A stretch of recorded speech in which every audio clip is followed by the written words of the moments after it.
우리 하나님의 말씀 구약성경 느헤미야 5장 말씀입니다. 느헤미야 5장 전체 19절까지가 오늘 본문인데요. 좀 길기 때문에 제가 앞에 13절까지만 봉독하도록 하겠습니다.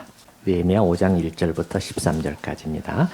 그때 백성들이 그들의 아내와 함께 크게 부르짖어 그들의 형제인 유다 사람들을 원망하는데 어떤 사람은 말하기를 우리와 우리 자녀가 많으니 양식을 얻어먹고 살아야 하겠다 하고, 어떤 사람은 말하기를 우리가 밭과 포도원과 집이라도 저당 잡히고 이 흉년에 곡식을 얻자 하고, 어떤 사람은 말하기를 우리는 밭과 포도원으로 돈을 빚내서 왕에게 세금을 바쳤도다.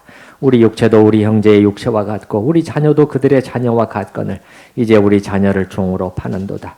우리 딸 중에 벌써 종된 자가 있고 우리의 밭과 포도원이 이미 남의 것이 되었으나 우리에게는 아무런 힘이 없도다 하더라. 내가 백성의 부르짖음과 이런 말을 듣고 크게 노하였으나 깊이 생각하고 귀족들과 민장들을 꾸짖어 그들에게 이르기를 너희가 각기 형제에게 높은 이자를 취하는도다 하고 대회를 열고 그들을 쳐서 그들에게 이르기를 우리는 이방인의 손에 팔린 우리 형제 유다 사람들을 우리의 힘을 다하여 도로 찾았거늘 너희는 너희 형제를 팔고자 하느냐 더구나 우리의 손에 팔리게 하겠느냐 하매 그들이 잠잠하여 말이 없기로 내가 또 이르기를 너희의 소행이 좋지 못하도다. 우리의 대적 이방 사람의 비방을 생각하고 우리 하나님을 경외하는 가운데 행할 것이 아니냐. 나와 내 형제와 종자들도 역시 돈과 양식을 백성에게 구워 주었거니와 우리가 그 이자 받기를 그치자. 그런즉 너희는 그들에게 오늘이라도 그들의 밭과 포도원과 감람원과 집이며 너희가 구워진 돈이나 양식이나 새 포도주나 기름의 100분의 1을 돌려보내라 하였더니 그들이 말하기를 우리가 당신의 말씀대로 행하여 돌려보내고 그들에게서 아무것도 요구하지 아니하리이다 하기로 내가 제사장들을 불러 그들에게 그 말대로 행하겠다고 맹세하게 하고 함께 읽습니다. 내가 옷자락을 털며 이르기를 이 말대로 행하지 아니하는 자는 모두 하나님이 또한 이와 같이 그 집과 산업에서 털어버리실지니 그는 곧 이렇게 털려서 빈손이 될지로다 하며 회중이 다 아멘하고 여호와를 찬송하고 백성들이 그 말한 대로 행하였느니라. 아멘. 오늘 본문은 유다 공동체 내부에서 일어났던 경제적인 문제 그리고 그로 인해서 또 야기된 사회적인 문제를 다루고 있는데요.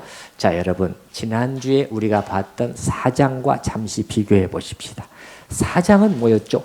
외부의 적들이었습니다. 산발라, 도비야 이런 사람들이었어요. 힘들지만은 내부적으로 잘 단결해서 물리치면 되었던 것이에요. 그러나 5장에서는 내부의 적입니다. 내부의 적이 공동체 안에서 문제가 생겨버리니까 하나 되게 일치 단결하는 것 자체가 힘들어지게 되는 것입니다. 자, 여러분 보십시다. 1절에 보시기 바랍니다. 그때 백성들이 그들의 아내와 함께 크게 부르짖어. 자, 보십시오. 그 다음에 그들의 형제인 유다 사람들을 원망하다. 여러분 지금 원망을 하고 있는데 어떻게 하나가 될 수 있겠습니까? 그리고 여기 또 다른 단어를 보면 그들의 형제인 유다 사람들이 우리가 한 형제가 아니냐, 한 지체가 아니냐, 한 하나님을 아버지로 모시고 있는 자들이 아니냐. 근데 우리끼리 어떻게 이럴 수 있느냐. 형제인데 이런 것이죠. 저기 5절에서도 그렇게 형제라는 단어가 또 나오잖아요. 우리 육체도 우리 형제의 육체와 같고 우리 자녀도 그들의 자녀와 같거늘 우리 형제의 육체와들 우리 형제인데 이렇게 되는 거죠. 그러니까 지금 상황이 뭐냐면은 이때 발생한 문제는 내부적인 문제는 유다 공동체의 하나됨을 훼손시키는 사안이었다는 거예요. 자, 이제 본문 말씀을 우리가 하나씩 살펴보면서 당시 이제 사회 문제화까지 되었던 그 내부적인 문제들의 성격이 무엇이고 또 어떻게 해결해 나가는 것인가를 한번 보도록 그 속에서 분명히 하나님께서 우리에게 또 들려주시는 메시지가 있습니다. 모든 성경은 그 자체가 메시지를 담고 있어요. 자, 첫 번째는 내부의 경제 사회적 문제들입니다. 자, 이거는 경제적인 문제였습니다. 분명히 먹고 사는 것에 가난의 문제, 먹고 사는 것의 문제죠. 그 당시도 그렇고 오늘날도 그렇고 먹고 사는 문제는 그렇게 간단한 문제가 아닌데 더 구체적으로는 빚이 문제였습니다. 채무입니다. 채무.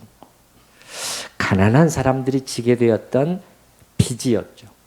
여러분, 우리가 빚을 짓게 되면, 빚을 지는 가운데 살게 되면 어때요? 뭔가 커다란 돌이 우리 등을 누르고 있는 것 같습니다. 늘 눌러요. 늘 눌러요. 무겁습니다. 그러다가 그 빚이 해결이 되면은 정말 가벼움을 경험하게 되는 것이죠. 그래서 당시 이 유다 공동체 안에서도 이 빚을 갚지 못한 유다인들이 당면해야 했던 이제 심각한 문제들이 나타나고 있는 것입니다. 이 문제가 작지가 않았어요. 백성들이 단지 그냥 불평을 쏟아내는 정도가 아니라 부르짖었습니다. 부르짖었어요. 예, 그것도 그냥 크게 부르짖었다고 나오고 있습니다. 여기 보시기 바랍니다. 1절에 그때 백성들이 그들의 아내와 함께 크게 부르짖었다는 거예요.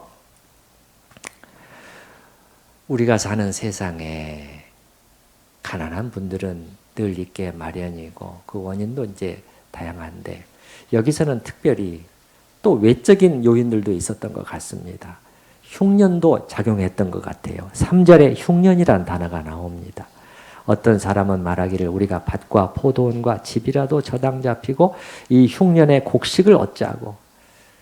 흉년이 또 겹치게 된 거예요. 여러분, 경제가 어려워지게 되면 가장 먼저 타격을 받는, 고통을 받는 계층은 늘 서민들이죠. 그 다음에 또 자세히 들여다보게 되면 우리가 알 수 있는 상황은 뭐냐면은 지금 느헤미야서에서 중요한 과업인 예루살렘 성벽 재건 공사랑 무관치가 않아요. 그 일로 인해서 또 이러한 그 문제가 야기가 됐던 것 같아요. 왜 그러냐? 남자들이 성벽 재건 공사에 동원되다 보니까 자기들의 거기서 농사를 지을 일손이 부족한 거예요. 일손이. 그래서 여기 보면은 아내들이 나와요. 1절에 특별히 아내와 함께, 그들의 아내와 함께 성경은 어떤 표현을 쓸 때 이유 없이 쓰지 않아요. 왜 특별히 여기서만 아내와 함께 그렇게 말했냐는 거예요. 그러니까 아내들이 지금 뭔가 엄청난 압박을 받고 있는 거예요. 남편들은 없는 상태에서 가족의 생계를 꾸려나가야 되고 농산일까지 지금 해내야 되기 때문에 굉장히 힘든 상황인 것입니다. 더군다나 이때는 수확의 시기로 보이게 되는데 아주 커다란 그 일손 부족 현상을 겪고 있는 상황이다.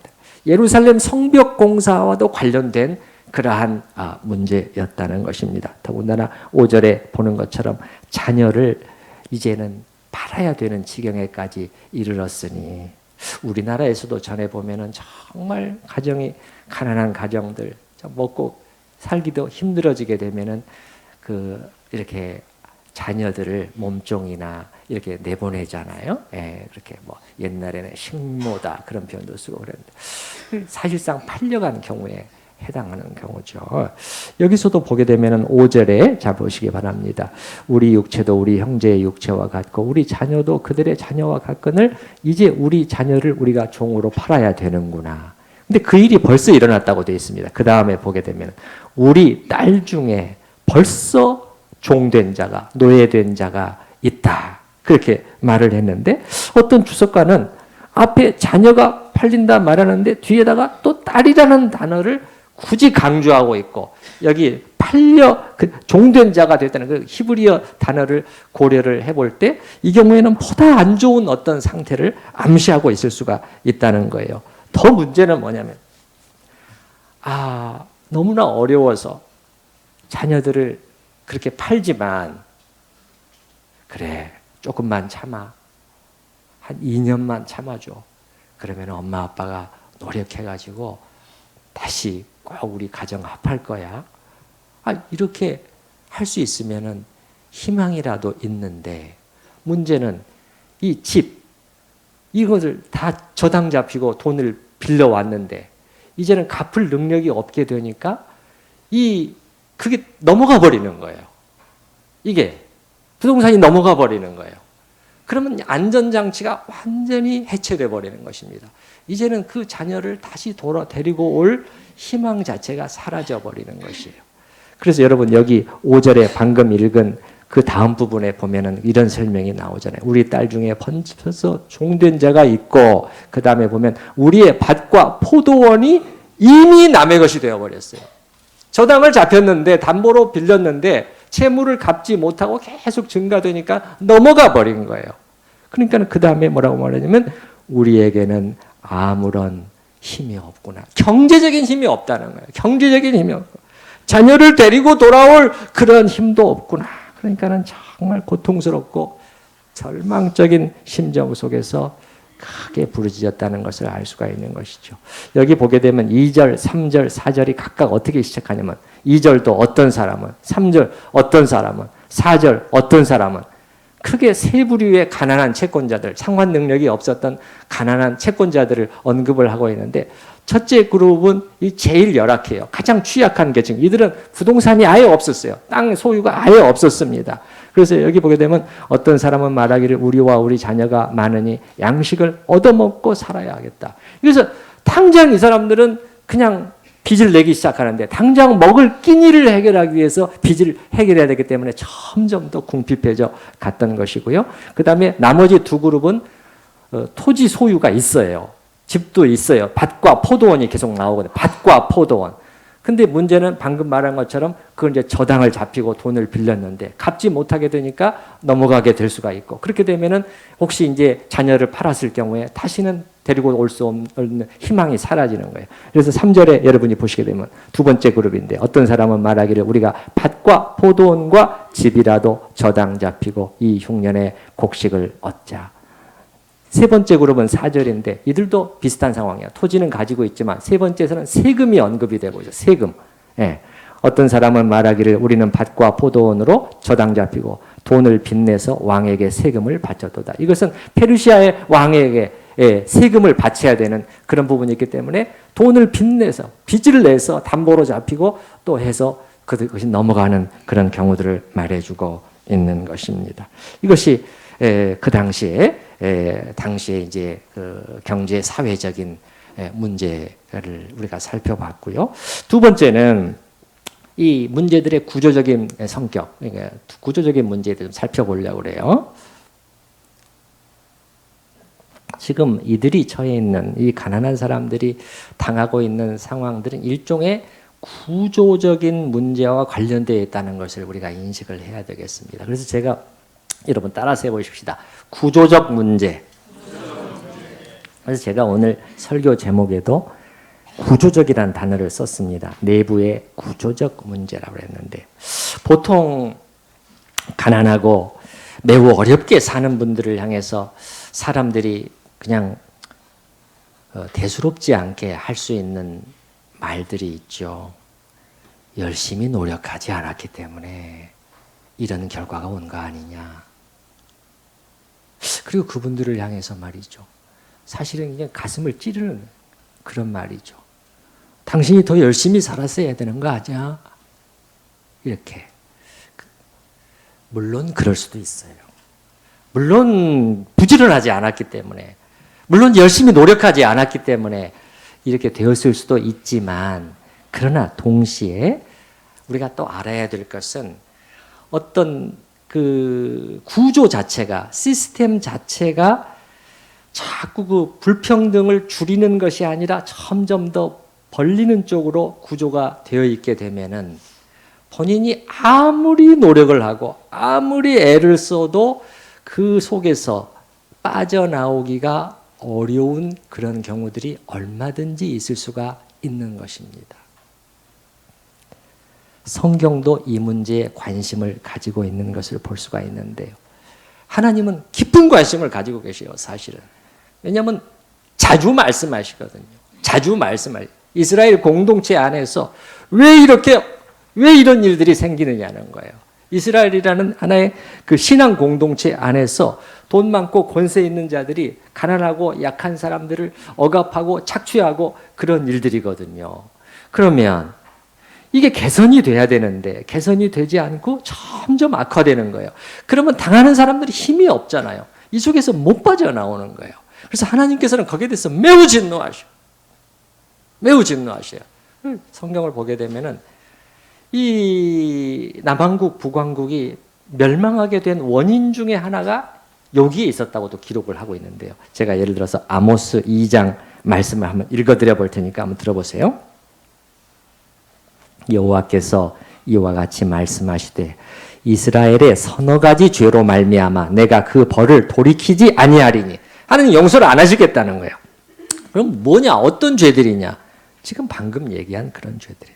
이는 그들이 은을 받고 의인을 팔며 신 한 켤레를 받고 가난한 자를 팔며 힘없는 자의 머리를 티끌먼지 속에 발로 밟았. 힘없는 자를 머리를 밟았겠습니까? 땅에다 대고 신발로 밟았겠어요? 그게 아니고 너희가 가난한 자를 이렇게 착취하는 것이 그런 거나 똑같은 것이다. 하나님은 무관심하지 않으시다는 거예요. 힘없는 자의 머리를 티끌먼지 속에 발로 밟고 연약한 자의 길을 굽게 하며 그 다음에 약간 지나가서 모든 제단 옆에서 전당 잡은 옷 위에 누우며. 전당으로 좋은 옷을 맡긴 사람은 덜덜덜 떨면서 자고 있는데 너희는 뜨뜻하게 좋은 이불을 덮고 자고 있다는 거예요. 그들의 신전에서 벌금으로 얻은 포도주를 마심이니라. 하나님 앞에 악하다는 거예요.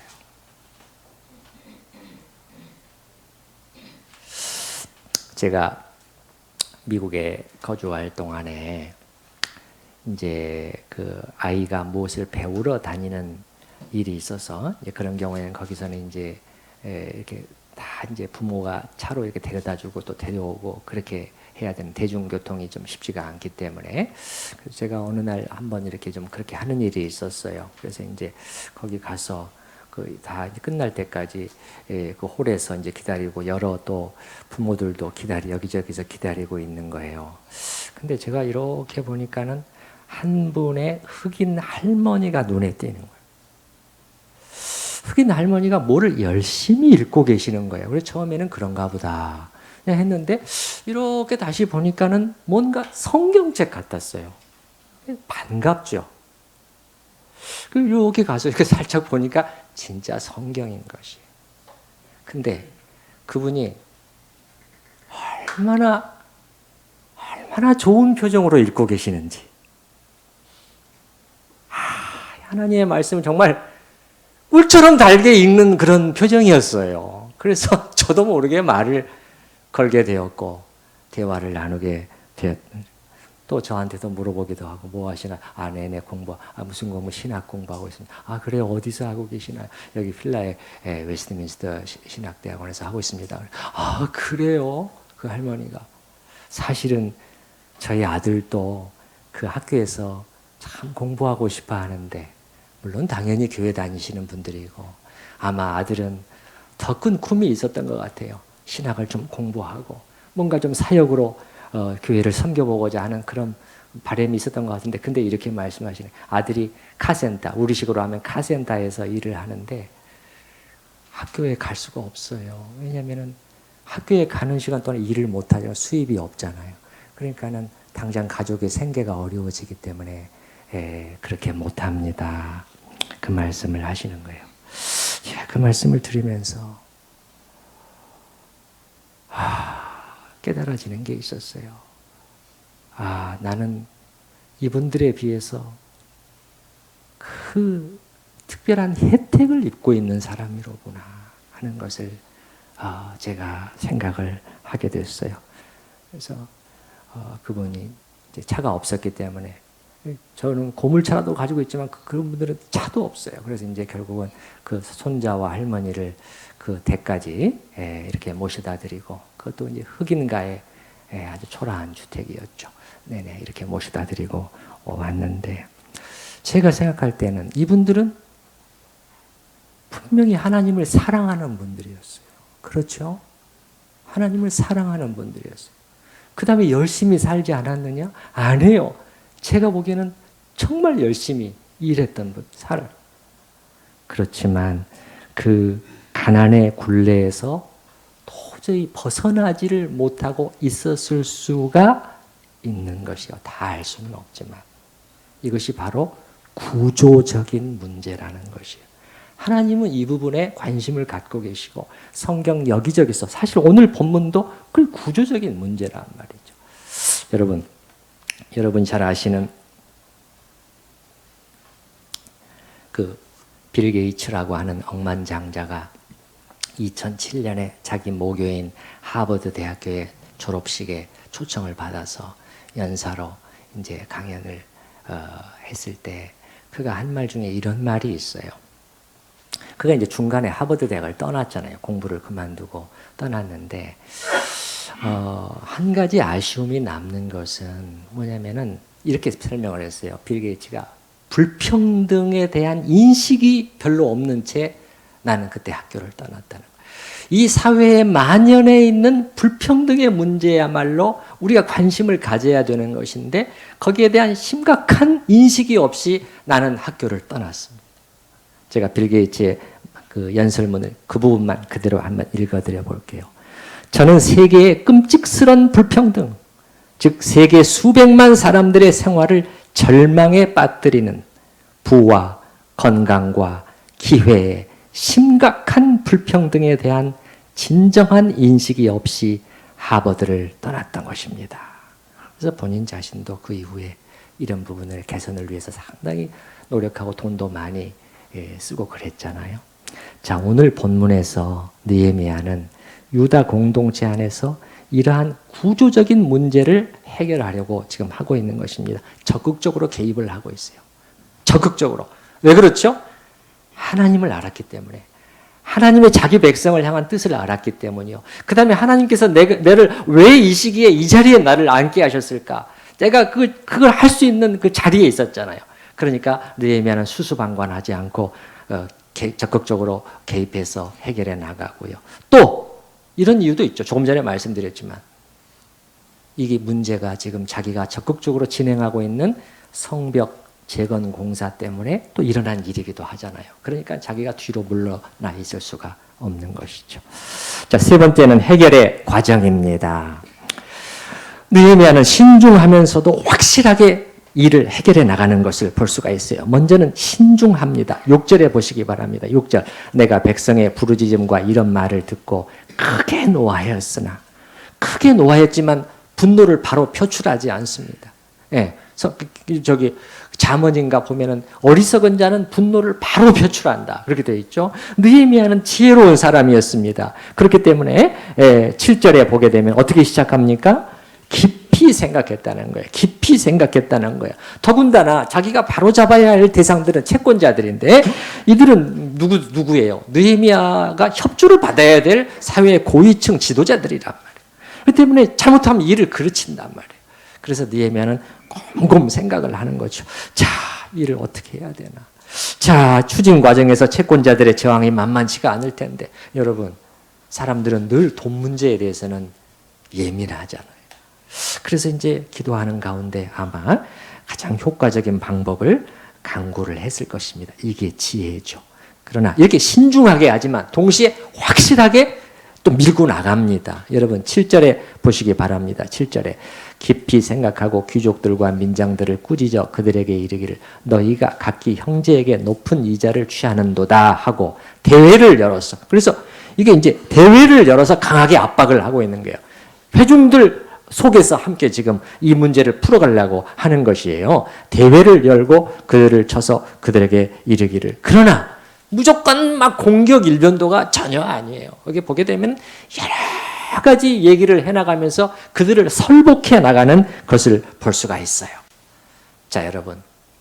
한 가지 여기서 우리가 알아야 될 것은 이 당시 그 채권자들, 부유한 상위층들의 행동이 불법이었느냐, 이 부분 질문인 것이죠. 아니었습니다. 사실은 꼭 그런 것은 아니었어요. 그 당시의 관행은 사실은 모세의 율법에서 허용된 것이었어요. 뭐냐? 담보를 잡고 돈을 빌려주는 것, 빚을 갚지 못하면은 사람이 팔려가는 것, 이게 모세의 율법에 나와 있습니다. 제가 일부만 읽어드려 볼게요. 신명기 15장, 예를 들어서 내 동족 히브리 남자나 히브리 여자가 내게 팔렸다 하자. 이방인만이 아닙니다. 레위기 25장 너와 함께 있는 내 형제가 가난하게 되어 내게 몸이 팔리거든. 이렇게 나옵니다. 구제책도 만들어놨습니다. 어떻게 만들어놨느냐. 6년 동안 팔려가서 일을 한다면은 7년째가 되면은 자유의 몸으로 돌아갈 수 있도록 해줘요. 또 한 가지 길이 있었습니다. 그래서 마침 희년을 만나면, 희년은 49년, 50년 만에 한 번씩 오는 거잖아요. 일생에 한 번 만날까 말까 해요. 마침 희년을 만나면은 또 모든 빚이 탕감이 되고 자유의 몸으로 돌아가는 겁니다. 그런데 지금 느헤미야 당시에 이런 면제년인, 7년을 면제년이나 희년의 규정이 제대로 지켜지고 있었는지도 의문스럽지만 설령 다 지켜지고 있었다고 해도 상황이 워낙 급박했던 것 같아요. 왜냐하면은 7년까지를 기다리게 되면은 걷잡을 수 없이 상태가 악화될 수 있는, 그 가정이 파탄나고 그렇게 될 수 있는 상황을 느헤미야가 보게 된 거예요. 이건 이래서는 안 된다. 그래서 느헤미야는 지금 부유한 채권자들에게 율법을 지켰냐 안 지켰냐 그렇게 접근하고 있지를 않아요. 그걸로는 지금 해결이 안 되는 거예요. 그럼 어떻게 하고 있느냐? 그 율법의 정신에 호소를 하고 있어요. 다시 말하면은 하나님께서 그 율법을 우리에게 주셨을 때 하나님의 그 뜻이 무엇이었냐는 거예요. 율법의 정신이죠. 그 속에 담긴. 그건 뭐지요? 여러 가지 여러분이 구약의 많은 부분들을 보시면 알겠지만, 심지어 어떻게 해요? 그 가난한 자들을 위해서 어떻게 해요? 이렇게 벼이삭을 어떻게 일부러 남겨놓아라. 그렇게까지 말씀하시죠? 그렇죠? 그 왜 그래요? 자존심을 세워요. 자존심을. 거기까지 하나님은 고려하시는 하나님이시란 말이에요. 그러니까 이 뭐냐면은 가난하고 약한 자들에 대한 자비심, 이것이 하나님의 마음이라는 것을 느헤미야가 알았기 때문에 거기에 호소를 하는 것이죠. 그들이 지금 죽게 생겼는데 우리가 팔짱 끼고 모르는 채 할 것이냐, 이렇게 접근을 하는 것이죠. 그러면서 여러분 예를 들어서 9절에도 보시기 바랍니다. 9절 뒷부분에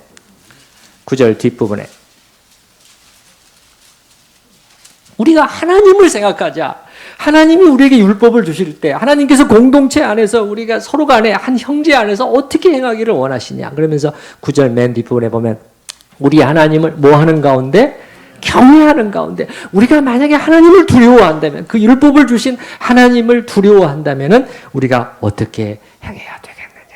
그렇게 그 설득을 해나가고 있는 것이죠. 그러면서 방금 말씀드렸습니다만 우리가 형제라는 것, 우리는 형제라는 것을 계속해서 강조하고 있어요. 여러분 7절에 형제라는 단어가 나옵니까? 너희가 각기 형제에게 높은 위자를 취하는다. 그 형제라는 단어를 그냥 쓰지를 않았어요. 일부러 쓴 것입니다. 형제. 8절에도 형제라는 단어가 2번이나 나오죠. 너희는 너희 형제를, 그렇죠. 팔린 우리 형제 유다 사람들을 2번이나. 그러면서 8절을 잘 또 읽어보시면 이게 무슨 뜻인가 여러분이 언뜻 궁금하실 수가 있는데 8절 제가 읽어보겠습니다. 그들에게 이르기를 우리는 이방인의 손에 팔린 우리 형제 유다 사람들을 우리의 힘을 다하여 도로 찾았거늘. 이거 무슨 말이냐? 이게 무슨 말이냐면 레위기 25장의 규정에 따르면은 히브리인들과 같이 살고 있는 이방인들이 있어요. 거류민들이 있어요. 근데 때로는 이런 일이 생긴다는 거예요. 그들이 부해지고 동족 히브리인은 가난해질 수가 있고 심지어 빚 때문에 팔려나갈 수가 있다는 거예요. 이방인 거류민들에게. 그럴 때 너희들은 될 수 있으면 어떻게 해야 되느냐? 친족이나 뭐 힘을 다해서 돈을 지불하고 그 팔린 너의 동족 히브리인을 되살하는 거예요. 이게 속량이에요, 여러분. 따라해서 보세요. 속량. 이게 속량이라는 단어가 여기서 나오는 것입니다. 예수님이 우리를 어떻게 하셨죠? 속량하셨잖아요. 어떻게 하고? 자기의 피값을 지불하고 목숨값을 지불하고 주님이 우리를 다시 속량해 내셨다는 거예요. 다시 죄와 어둠으로부터 우리를 사내셨다는 거죠. 그래서 우리는 주님의 것이라는 거죠. 어떻게 보면. 그래서 여기 아마 생각할 때 8절의 표현에 따르면은 일부 훈훈한 일들이 있었다는 거예요. 유다 공동체 안에서 힘을 다하여 그랬잖아요. 자기의 사비를 들여서 희생을 해가면서 동족 유대인들을 이방인들로부터 다시 되사는 속량하는 일들이 있었던 것 같아요. 근데 느헤미야는 말하기를 여기 그 다음에 보면 너희는 너희 형제를 팔고자 하느냐? 더구나 우리의 손에 팔리게 하겠느냐? 그러니까 무슨 말이냐면은 느헤미야가 판단했을 때 이 부분을 해결해야 된다는, 그렇지 않으면 공동체의 하나됨이 크게 망가진다는 것을 알았어요. 그래서 느헤미야 8절에 보게 되면 여러분 팔았다라는 단어가 계속 반복되고 있습니다. 제가 볼 때는 3번이나 나와요. 그렇습니까? 이방인의 손에 팔고자 하느냐, 우리의 손에 팔리게 하겠느냐. 3번이나 왜냐면 동족을 받았다. 그 말은 무슨 말이에요? 이거는 합법적인 착취에 해당한다는 거예요. 합법적인 착취. 안 된다는 것이죠. 안 된다. 어느 정도 설득이 되었던 것 같습니다. 8절 맨 뒷부분에 보게 되면 그들이 어떻게 했습니까? 잠잠하여 말이 없기로 이렇게 되어 있는 것이죠. 근데 여러분, 한 가지 놀라운 것은 느헤미야가 자기의 잘못을 고백하고 있다는 거예요. 어디 앞에서? 천 회중 앞에서 고백을 하고 있어요. 그게 무슨 말이냐면 느헤미야 자신도 어느 정도 이런 당시에 잘못된 관행에 연루되어 있었다는 것입니다. 연루되어 있었다는 거예요. 여러분, 그래서 이제 이 10절의 표현이 그 표현이라고 학자들은 거의 확실하게 얘기를 하는데요. 10절, 이게 지금 공개적인 고백입니다. 고백, 죄 고백이에요. 10절 한번 같이 읽어보십시다. 나와 내 형제와 종자들도 역시 돈과 양식을 백성에게 구워주었거니와 우리가 그 이자 받기를 그치자. 그럼 느헤미야 자신도 이 부유한 채권자 그룹에 속해 있었다는 거예요. 뭐 학자들은 거의 확실하게 다 인정하죠. 매우 땅을 소유하고 있었고, 그리고 유다의 부유한 그러한 이제 그 가문에 속했는데, 자기도 역시 돈을 저당을 잡고 또 돈을 빌려주고 또 이자도 받고 그렇게 했었다는 거예요. 그러나 이제 느헤미야가 이제 이 부분을 잘못했다는 것을, 그게 심하지는 않았다고 해도, 정도가 심하지는 않았겠지만 그래도 자기도 사실 예외가 아니다라는 것을, 그것도 전 회중 앞에서, 지금 대회 속에서 사람들 앞에서 낯이 뜨뜻할 수가 있죠. 그러나 느헤미야는 그거를 시인합니다. 그리고 고백을 해요. 사실 이것도 상당한 용기가 필요한 것이죠. 제 생각에는 7절에 그가 깊이 생각했다 했을 때는 분명히 자기가 앞으로 어떻게 해야 될 것인가를 생각을 했을 것입니다. 야, 이거 하나님께서 내 양심을 찌르시는구나. 그 하나님의 뜻을, 하나님을 경외함으로 생각했을 때 이렇게 가면 안 된다. 이게 하나 되면 다 깨진다. 그래서 이제 자기부터 이제 이렇게 하겠다고 생각을 한 것이죠. 더 나아가서 느헤미야는 본을 보이고 있는데요. 자기가 받아야 할 총독의 봉급을 받지를 않습니다. 12년 동안이나. 근데 여기 오늘 읽지는 않았습니다만 여러분 14절 한번 말씀 보시기 바랍니다. 14절. 또한 유다 땅 총독으로 세움을 받은 때 곧 아닥사스다 왕 제20년부터 제32년까지 12년 동안은 나와 내 형제들이 총독의 녹을 먹지 아니하였느니라. 물론 느헤미야는 재산이 많고 부유한 사람이면 틀림이 없었어요. 그러나 여러분, 돈이 많기 때문에 총독의 높은 봉급을 그렇기 때문에 포기할 수 있을까요? 아니에요. 사람들은 많이 가질수록 더 많이 가지려고 그래요. 느헤미야는 여기서 상당한 헌신적인 결단을 했다는 것이죠. 왜 그렇죠? 왜 그래요? 자기의 봉급은 결국 누가 충당해야 되는 거예요? 세금에서 충당되는 거예요. 백성들의 세금에서. 여기 여러분 18절에 맨 뒷부분에 보시게 되면 18절의 맨 뒷부분, 내가 총독의 녹을 요구하지 아니하였음은 이 백성의 부역이 중함이었더라. 부역은 단순히 일한 것이 아니라 요 세금, 바쳐야 되는 세금과 관련되는 부담으로 이해한다고 합니다. 보통. 그 백성들이 이미 많은 세금으로 이렇게 그 등이 휘어져 있는데 그럼 나까지 그렇게 하겠느냐, 그렇게 하면서 포기하는 본을 보이는 것이지요. 그래서 19절에 느헤미야 19절 한번 같이 읽어보십시다. 내 하나님이여, 내가 이 백성을 위하여 행한 모든 일을 기억하사 내게 은혜를 베푸시옵소서. 느헤미야가 하나님을 경외함으로 하나님을 생각하면서 모든 일을 진행했다는 것을 알 수 있습니다. 자, 이제 마지막 그 해결의 과정을 잠깐 간단하게 보시게 되면 느헤미야는 어떻게 제안을 하느냐. 11절에 보게 되면 다 돌려주자. 다 돌려줘. 상당히 파격적인 제안을 했습니다. 파격적인 제안. 처음에는 부동산, 저당 잡힌 부동산을 조건 없이 돌려주자는 거예요. 11절 보시기 바랍니다. 그런즉 너희는 그들에게 오늘이라도 그들의 밭, 포도원, 감람원, 집, 저당 잡힌 담보물을 무조건 돌려주자는 거예요. 그 다음에는 뭐가 나오냐면은 그동안 부과했던 이자를 또 돌려주자는 거예요. 너희가 구워준 돈이나 양식이나 새 포도주나 기름의 100분의 1을 돌려보내자. 이렇게 하니까 반응이 어떻게 되느냐. 12절입니다. 그렇게 행하겠습니다. 예, 그들이 말하기를 12절 우리가 당신의 말씀대로 행하여 돌려보내고 그들에게서 아무것도 요구하지 아니하리다. 그렇게 되니까 느헤미야는 너무 감사하면서 그러나 사람의 마음이 또 변덕스럽다는 것을 알아서 그런지 자꾸 다짐을 시키는 거예요. 그 다음에 12절 보게 내가 제사장들을 불러 그들에게 그 말대로 행하겠다. 맹세하기로 맹세를 딱 사람들 앞에서 시키게 만들고 그 다음에 13절에 또 저주까지 합니다. 저주까지.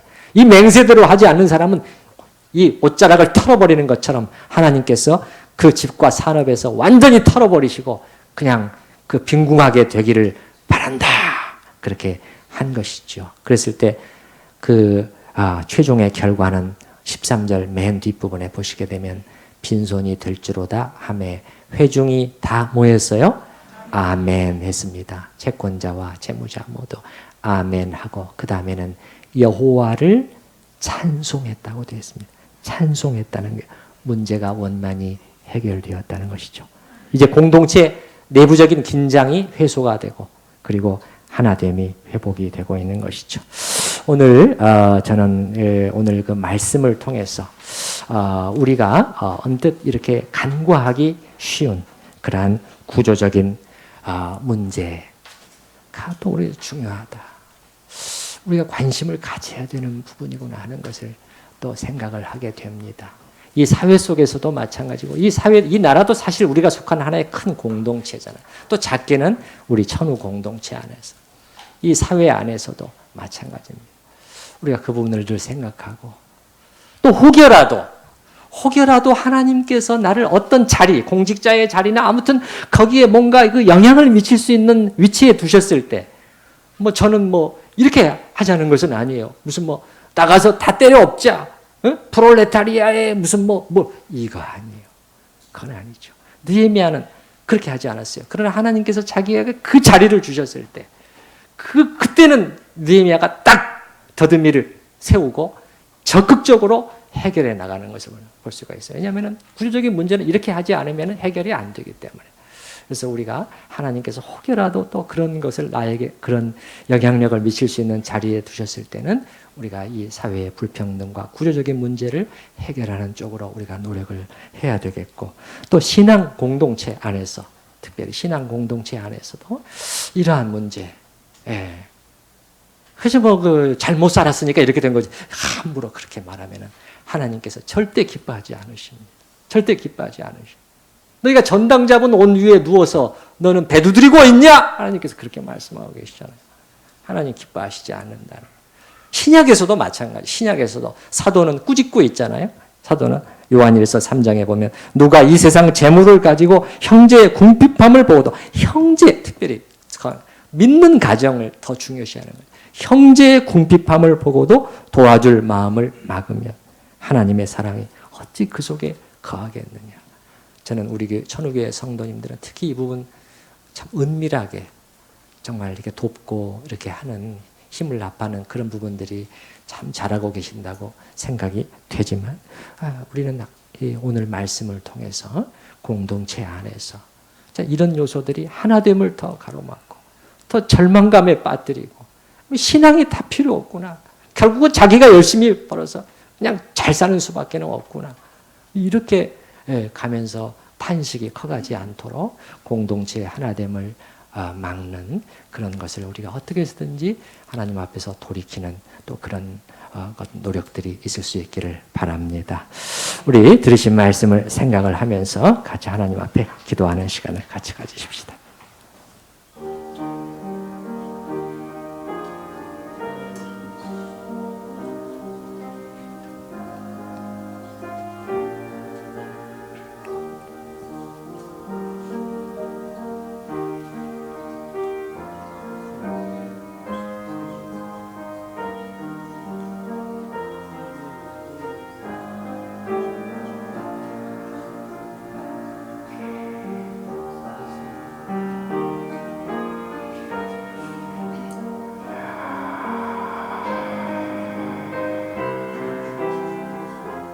주여,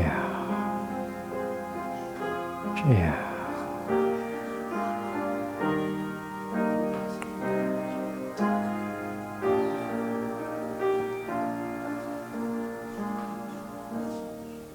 먼 옛날 하나님의 언약 공동체 안에서 발생했던 구조적인 문제들에 대해서 본문은 우리에게 또 말씀해 주고 있습니다. 많은 사람들이 뭐가 문제야? 이건 합법이잖아. 우리는 열심히 해서 이렇게 잘 살게 됐고 그들은 못 살고 있잖아.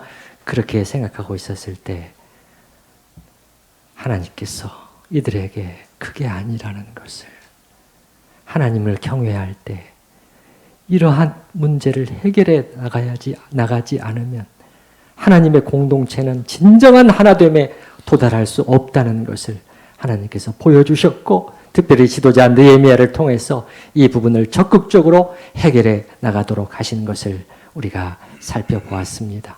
하나님 아버지, 우리도 좀 성경이 말씀하시는 것, 하나님께서 관심을 갖고 계시는 것, 착취당하는 자가 학대당하는 자들의 그 원성을 내가 귀막지 않는다고, 그들의 부르짖음을 인하여 내가 심판할 것이라고 말씀하시는, 그 긍휼히 여기시는 그 약한 자들을 향한 하나님의 그 긍휼의 마음을 우리가 잊지 않게 하여 주시옵소서. 이 사회 속에서도 관심을 갖게 하시고, 또한 주님께서 허락하신 이 공동체 안에서도 정말 하나됨을 막는 요소들을 우리가 부지런히 제거해 나감으로 주를 기쁘시게 하고 진정으로 기쁨으로 화합하는 그러한 아름다운 공동체를 계속 이루어 갈 수 있도록 주여 은혜를 더하여 주시옵소서.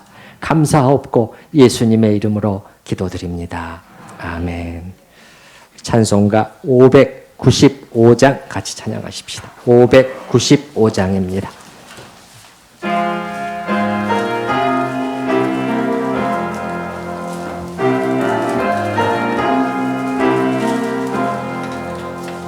나 맡은 본분은